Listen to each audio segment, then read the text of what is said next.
Olá amigos do vlog do Zé aqui, hoje com a Theron 2470 f2.8 DI-VC USD, que é uma opção low cost aí que eu vou apresentar para vocês dessa especificação exótica que praticamente todos os fabricantes têm, mas essa daqui da Theron tem um recurso aí que torna ela potencialmente a mais especial do mercado, porque essa é a única 2470 f2.8 para o full frame com um estabilizador aí, no caso o VC, que é o Vibration Reduction da Tamron.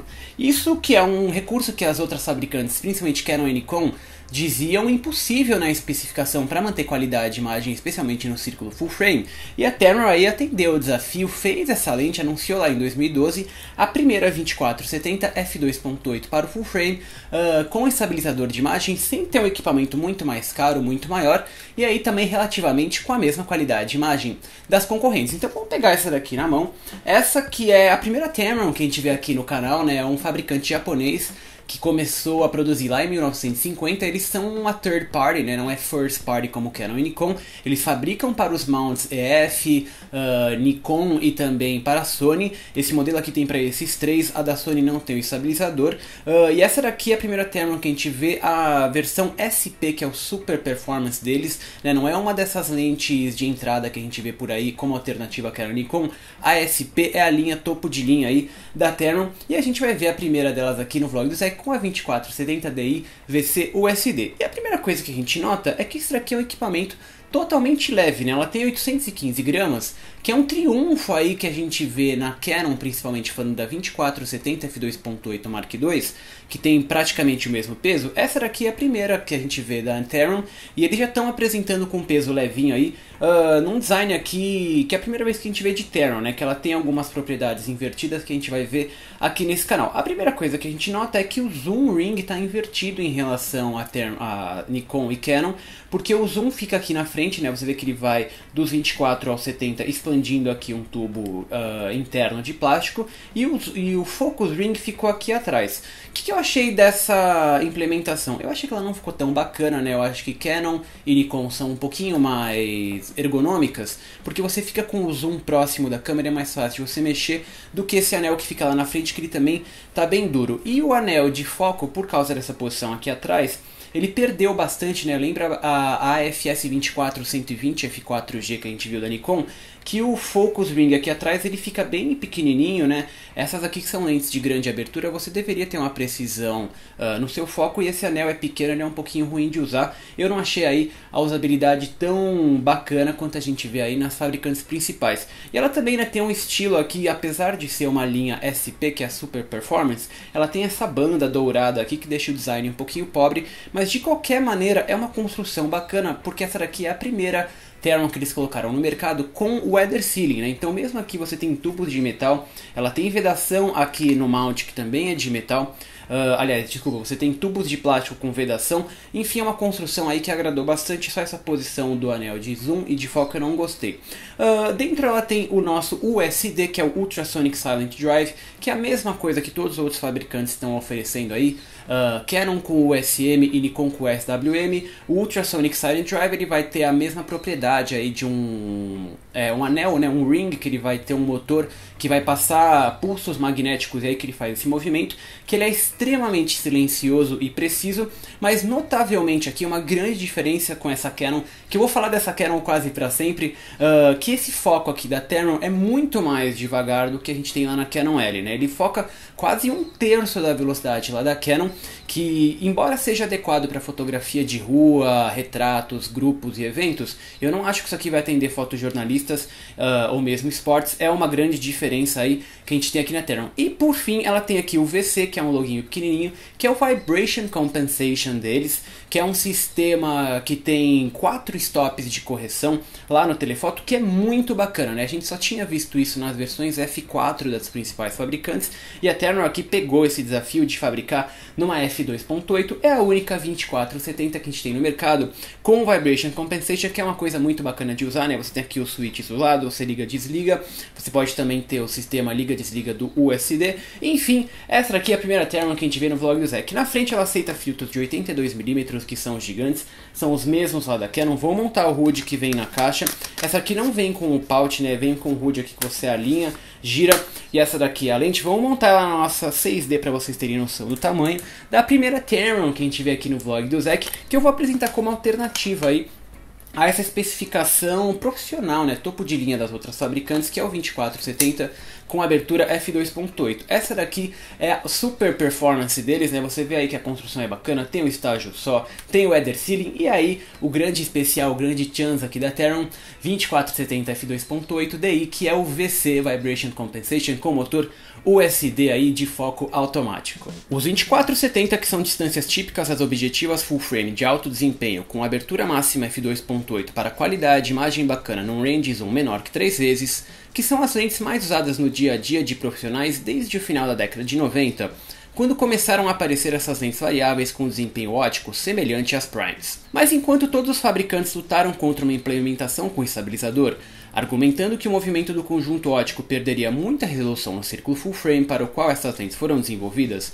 a Theron em 2012 foi a primeira a anunciar que o desafio estava vencido, colocando o VC no A2470 f2.8 como novidade no mercado.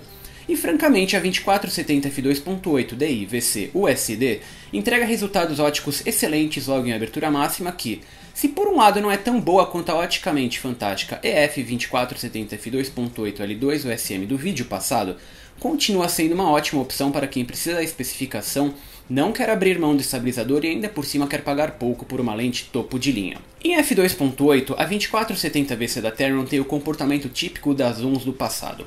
No centro, a resolução é perfeita para objetos detalhados ou isolar o sujeito do quadro, com perda visível de desempenho nas bordas que é resolvido por 2 ou 3 stops na abertura. Simplesmente não é como a Game Changer Canon 2470 f2.8 L2 USM que vimos no outro vídeo, e preparem-se para ver diversos reviews relembrando dos arquivos fantásticos que aquela lente Canon gerou. Em f8, a história já muda. Aqui ela consegue resolução de ponta a ponta do quadro, que atende virtualmente qualquer trabalho, na mesmas classes das primes, mas com equipamento flexível, variável e muito mais fácil de usar. E lembrando que ela tem o VC, é possível gerar fotos essencialmente diferentes em lugares fechados de pouca luz, já que o estabilizador compensará obturadores modestos segurando a composição no lugar, sem tremer a foto. Eu fiz imagens com a EOS 6D em abertura f11, f13 até f16, dentro do prédio da Bienal em São Paulo, que outras lentes simplesmente não conseguiam fazer. Lógico, a gente tem zooms 24 alguma coisa com estabilizador em todas as fabricantes, então fechar a lente não é o uso mais óbvio de uma f2.8 VC com especificação exótica. Mas essa Theron tem vantagens no desempenho fechada que as lentes de marca a partir de f4 simplesmente não têm, colocando ela na frente como um equipamento diferenciado para quem procura os melhores arquivos.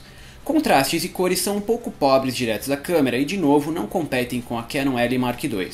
Eu precisei dar um boost saudável via Adobe Camera Raw nos arquivos do slideshow para realmente transformar as fotos em experiências mais agradáveis aos olhos do que na objetiva da concorrente First Party, apesar do equilíbrio das cores ser natural com outras classes de equipamento.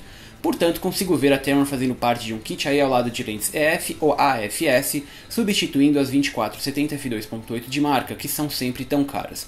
Por fim, aberrações cromáticas são até bem controladas na Theron, afinal este é um dos projetos mais complexos do mercado, com vidros especiais da fabricante como XR, LD, híbrido asférico e coatings otimizados, inclusive superando o Canon e Nikon com CA lateral, que foi virtualmente invisível nos meus testes. Ele já não era alto na série L e consegue ser melhor na DI-VC USD Theron, mas por outro lado a distorção geométrica é altíssima do tipo bigode no grande angular, que exige correção via software antes da publicação de fotos arquitetônicas, já que nenhum fabricante oficial suporta o perfil dessa lente diretamente no corpo. Enfim, o desempenho de ótimo a excelente numa Zoom f2.8 que tem o estabilizador com o maior destaque do projeto e por apenas $1.299. Tem como não se apaixonar pela Theron 2470 f2.8 DI VC USD? Infelizmente tem como não se apaixonar. Eu já tenho lido a respeito e a minha cópia também tem um comportamento estranho, que ela sofre um desalinhamento entre o lado direito e o lado esquerdo do quadro, sem nenhum motivo aparente. Eu não sei se é a implementação do VC, se ela desalinha quando você vai do 24-70mm, que Às vezes, em algumas fotos que você faz, em qualquer uma das distâncias, em qualquer uma das aberturas, com foco automático ou com vibration reduction, o vibration compensation ligado ou desligado, que ela simplesmente não está alinhada ao lado de dentro e você tem metade de uma foto sem foco e a outra metade com foco. Eu já li a respeito disso na internet e eu sei que a Tamron aí ela tem quase a mesma perspectiva da Sigma. A Sigma pós Global Vision teve aí um processo de qualidade aprimorado, a Tamron ainda não. Então, como eu já li esses relatos na internet e a minha cópia também está apresentando esse desalinhamento dos elementos de vez em quando, não são em todas as fotos, eu não tenho como recomendar essa objetiva com total certeza. Olha, essa lente aqui pode substituir uma 24-70. Todas as 24-70 que eu já usei até hoje, que eu já usei várias cópias da Canon e da Nikon aí no mercado, eu nunca tinha visto isso acontecer. E na Tamron foi logo aí na primeira foto que eu tirei em 70mm que eu vi que metade do quadro estava em foco, a outra metade não estava. Aí fui lá, tirei outra foto, já não tinha acontecido isso.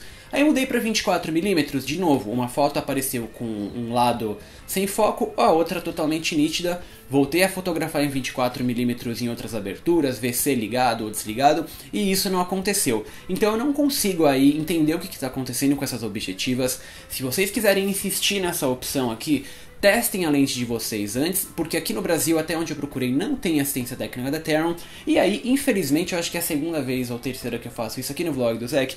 Eu não sei se eu recomendo a Tamron 24-70 f2.8 DC DI-VC USD. Ela tem todas essas propriedades, ela é muito bacana com abertura e estabilizador, mas eu sinceramente não sei se eles têm um programa de qualidade aí, ou o que está acontecendo com essas lentes que eu já li na internet, que algumas elas mostram metade do quadro embaçado e a outra metade nítido, então eu não sei, aí vocês têm que testar cada cópia. Eu não vou recomendar isso aqui logo de cara, porque eu nunca tinha visto isso antes aqui no vlog do Zek, e essa lente aqui apareceu. Não sei se desalinha porque eu mexo o tubo, ou porque o VC tenta compensar e sai do eixo, ou se é o foco automático que tira alguma coisa do lugar, enfim, não sei o que acontece, mas infelizmente essa daqui era para ser uma alternativa, né? Ela é quase ela é $1000 mais barata que a Canon, mas a gente vê aí, né? Ela não é tão boa nas bordas e tem esse problema com qualidade de imagem, que em algumas fotos que o vlog da Zek tirou, metade do quadro está com foco, outras não, e outras fotos simplesmente isso não aconteceu. Eu não tenho como garantir que vai acontecer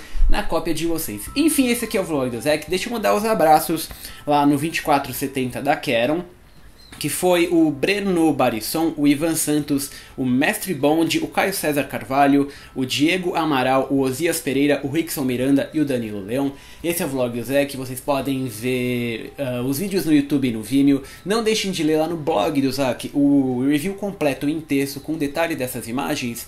E na conclusão, depois do veredicto, eu mostro para vocês em detalhes que um lado da foto está fora de foco e o outro não está. E em outro arquivo simplesmente isso não acontece. Então aí vamos tentar entender. Eu não vou nem tentar entender o que está acontecendo, eu simplesmente não vou recomendar. Mas vocês também podem enviar as fotos lá no Flickr e no Tumblr. Eu estou sociável com vocês lá no Facebook. Vocês podem acompanhar o meu dia a dia no Twitter e o Instagram, que está de férias, assim que voltar, acho que 2015 a gente volta só com fotografia PB. Enfim, gostei da objetiva, é bem construída e o preço é muito bacana, e ela ainda tem o Vibration Compensation. Mas com esse problema aí de qualidade de imagem, eu não sei se eu posso recomendar. Então, se vocês forem comprar, testem a objetiva de vocês antes de levar para casa. Enfim, o beijo, o humor de sempre, até a próxima.